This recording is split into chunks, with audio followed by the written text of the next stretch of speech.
পবিত্র কাবা শরীফের প্রধান মূল চাবিরক্ষক এবং উসমান ইবনে তালহা রাদিয়াল্লাহু এর ১১৯তম উত্তরাধিকারী শেখ সালেহ আল সাইবা মারা গেছেন।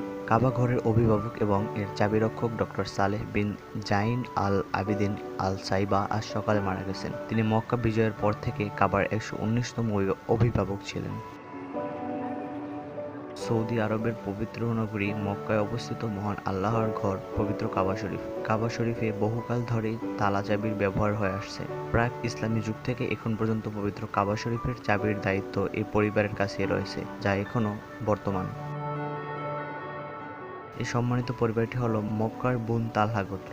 এই গোত্রের লোকেরা গত ১৫০০ বছর ধরে এ দায়িত্ব পালন করে আসছেন। বনু তালহা গোত্রের সবচেয়ে মুরাব্বি তথা বয়স্ক সদস্যরাই উত্তরাধিকার সূত্রে এ দায়িত্ব প্রাপ্ত হন এবং সম্মানের সঙ্গে আমৃত্যু এ দায়িত্ব পালন করে থাকেন। কাবা শরীফে চাবি রাখার জন্য কিছু আর কাপড় দ্বারা তৈরি বিশেষ বক্স তৈরি করা হয়, যার মধ্যে রাখা হয় পবিত্র কাবা শরীফের চাবি। আজ ২২শে জুন ফজরের নামাজের পর মসজিদুল হারামে জানাজা অনুষ্ঠিত হয় এবং মক্কার জান্নাতুল মুআল্লাহ কবরস্থানে তাকে দাফন করা হয়।